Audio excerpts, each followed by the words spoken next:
বিভিন্ন প্রান্ত থেকে, বিভিন্ন জেলা থেকে এখানে অঙ্গীকার যাত্রীরা যারা উপস্থিত, তারা আমার সঙ্গে তারা বেশ সমব্যথিত।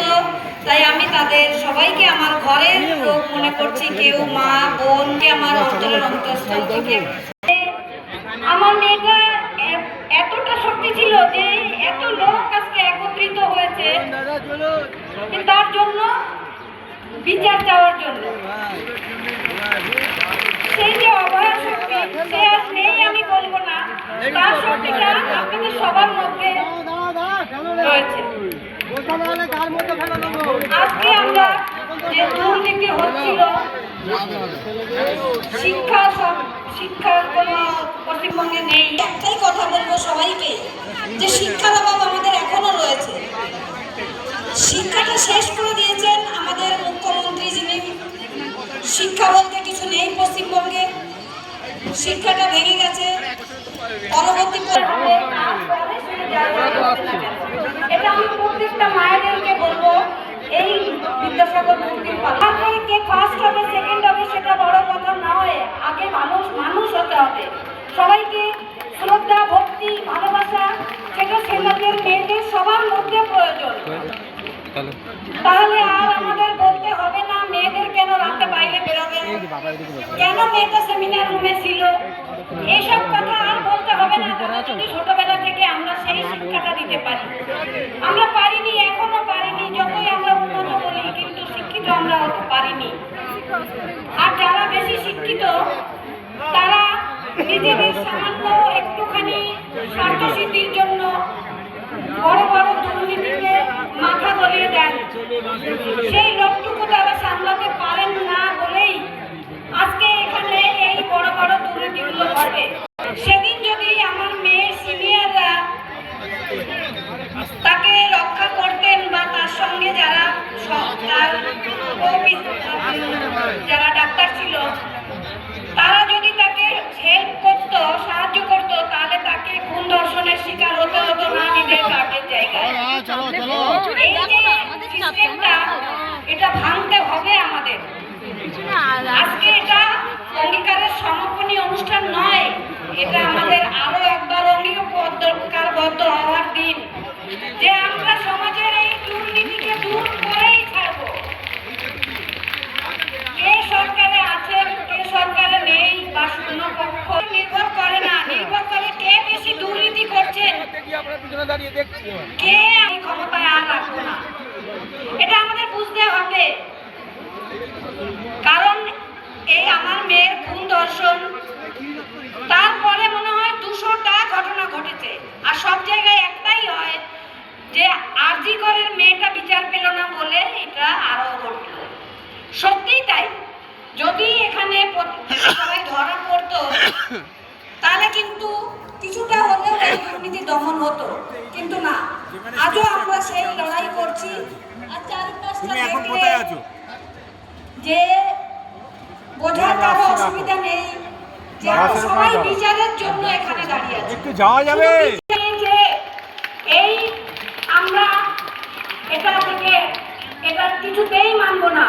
আমাদের অধিকার আমরা কেড়ে নেব এবং মানে দৃঢ় কণ্ঠে বলবো, তুমি ভালো কাজ করনি, তুমি দুর্নীতি করেছো, তোমাকে সরে যেতে হবে, তোমার আঙুল লেওনে আমরা চলবো না, এটা তাকে বুঝিয়ে দিতে হবে।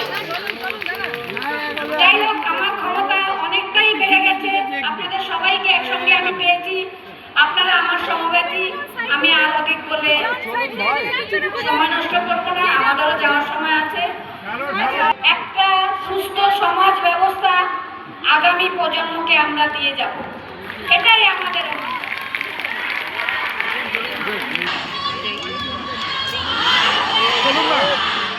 কাজেই আমরাও অঙ্গীকার নিচ্ছি,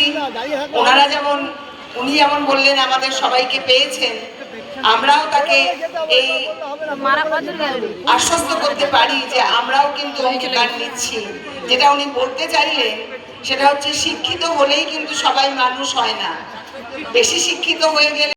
আমরা অঙ্গীকার নিচ্ছি আজকে যে আমরা যে স্লোগান দিয়েছি, আর তিলোত্তমা অভয়া আমরা চাই না, আজকে 16ই ডিসেম্বর, আজকের দিনটাও একটা খুব ভয়াবহ দিন, যেদিন দিল্লির নির্ভয়া কাণ্ড ঘটেছিল। সেই জন্য অভয়ার বাবা কিছু বলবেন আপনাদের সামনে।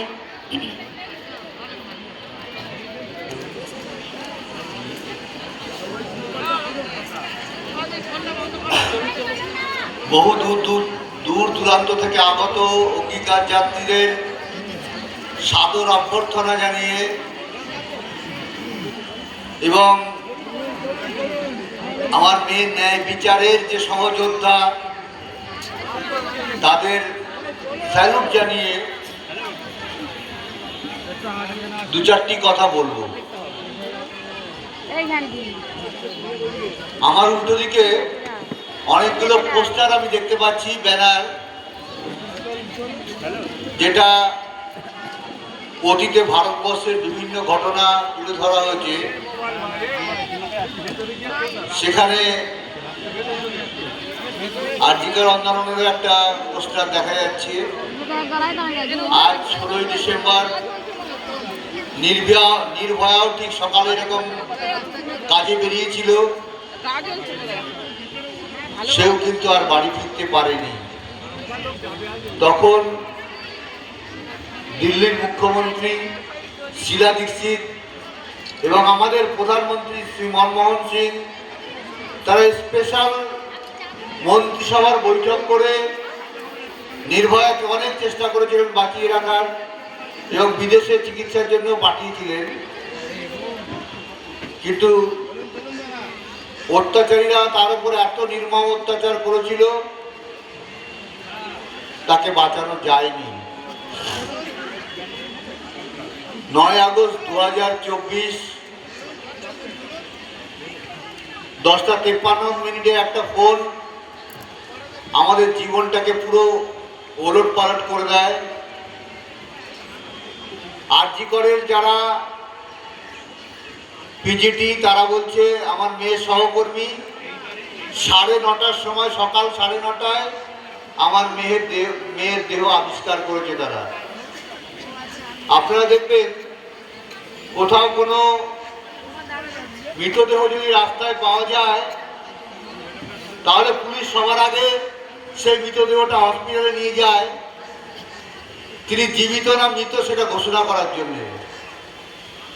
খুবই দুঃখের বিষয়, এত ডাক্তারের উপস্থিতি থাকা সত্ত্বেও আমার মেয়েকে কোনো চিকিৎসার ব্যবস্থা করা হয়নি।